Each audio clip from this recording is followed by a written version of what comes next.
All right, so we got, oh, that's the homework. Let's go back. Let me go back to your notes. Here we go. So this is where we are, right? And there's some words missing here we got to add. So it says a ship left port A and sailed 60 miles due east to port B. From port B, the ship sailed 120 miles northwest and stopped, and this is what we need to add, directly north of port A. Otherwise, the question doesn't make any sense. Okay. Alrighty.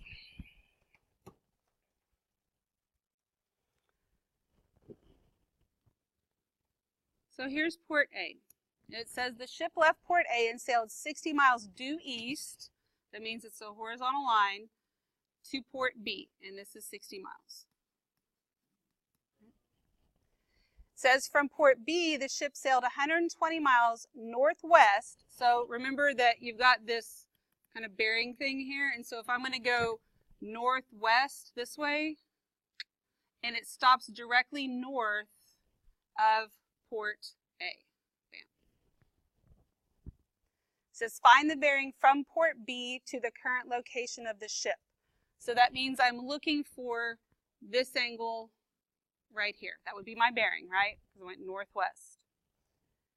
So tell me something about this triangle that I have.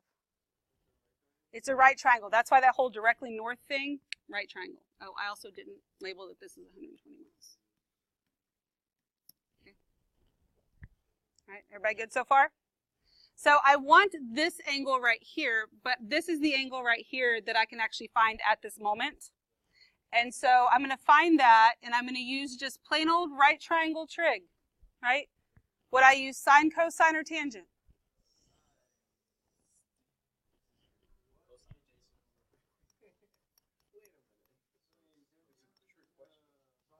SOHCAHTOA. I have adjacent and hypotenuse. It's cosine.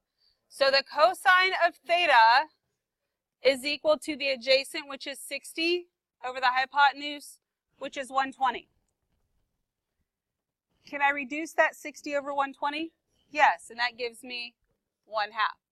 So that means that the cosine of theta is equal to 1/2.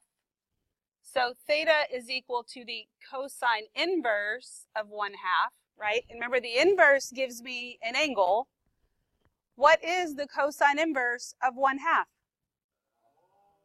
Oh, what is it? Pi thirds. It is pi thirds. Now, and because we're thinking in terms of radians, which we should be, but really when you're talking angles like this, we're really talking degrees. So what is pi thirds in degrees? 60 degrees. Okay? So, is this my final answer? No, because I want it 90 minus 60, right? Because that's not even the angle I want. And what's 90 minus 60? 30. So that means that the bearing that we have, and I have to write it in bearing terms as well, right? I'm going north 30 degrees, what? West. Northwest. Okay. We good? So do you see how you know what the cosine inverse of 1/2 is? We don't even need a calculator, right? Pi thirds, and you know that pi thirds is 60. Easy enough? Okay, good deal. All right, so number 11. The angle of elevation from a football field to the crossbar on a goalpost depends on D, the distance from the ball to the base of the goalpost. And they drew the picture for us, right? Yay! So it says write theta as a function of D. So here, this is the important part of this. This is why I didn't even want you to get a calculator today. Because the whole writing it as a function, because some of you are writing this stuff down and you can punch buttons on a calculator and get me a number, but the A part doesn't care about any of that stuff. You don't even have enough information to use the calculator. And you writing things functionally is what's important here. So we have that this is D, this is theta, this is 10. So it says write theta as a function of D. This phrasing right here, you have to know what that means. That means that I want theta equals something that the only variable I'm allowed to have is D. So here, I can set up a little sine function, right? Would I use sine, cosine, or tangent? Tangent.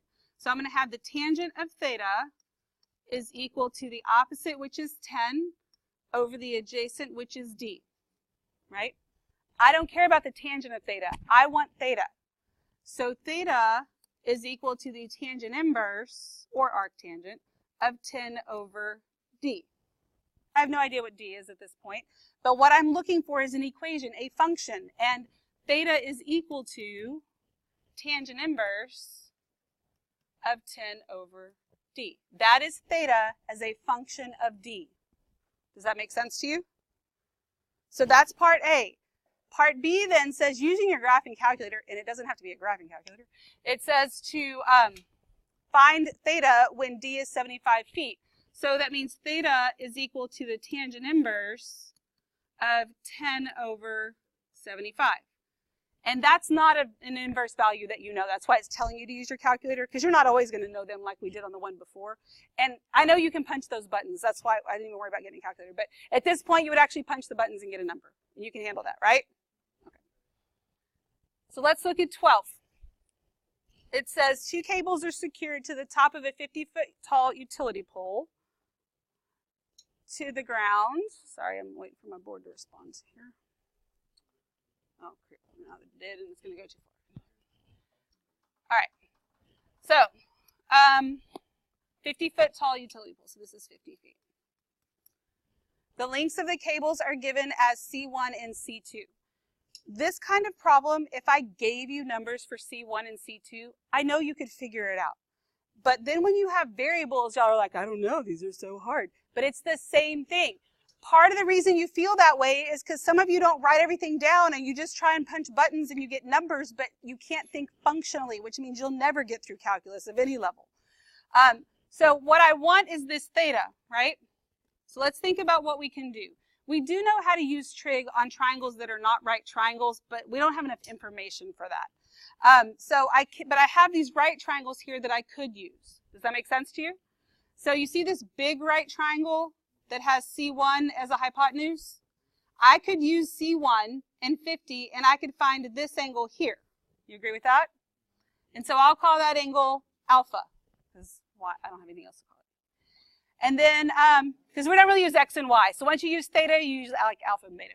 And then this triangle here, the skinnier one where you have C2 and 50, I could find this angle here, and we'll call this one beta.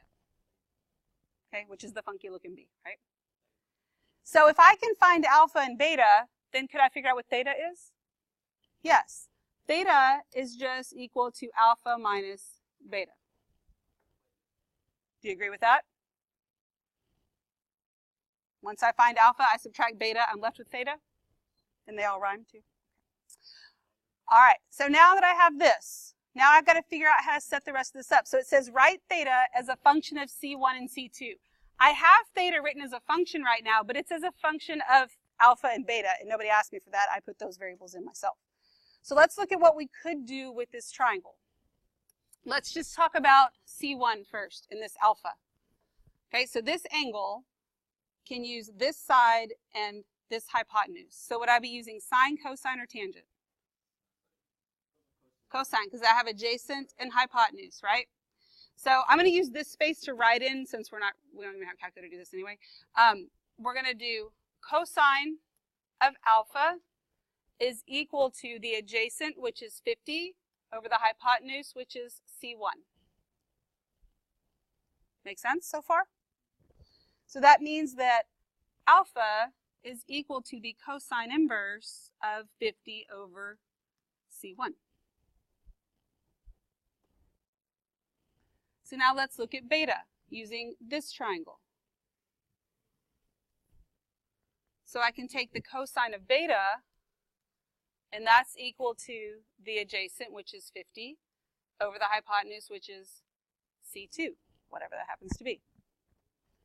So that means that beta is equal to the cosine inverse of 50 over C2. And see, here's where the problem lies, is that a lot of you would get to this point right here and actually have numbers and then type stuff in the calculator, but you never actually solved for the angle. Does that make sense? Because you can get the right answer that way, but this is how you actually solve for these things. So now I have alpha, and I have beta, and I can substitute them in right here and right here. So that means that theta is equal to the alpha, which is the cosine inverse of 50 over C1, minus beta, which is the cosine inverse of 50 over C2. Oops. And what I was asked for was theta as a function of C1 and C2. And the only variables I have on the right side are C1 and C2. Okay, yes?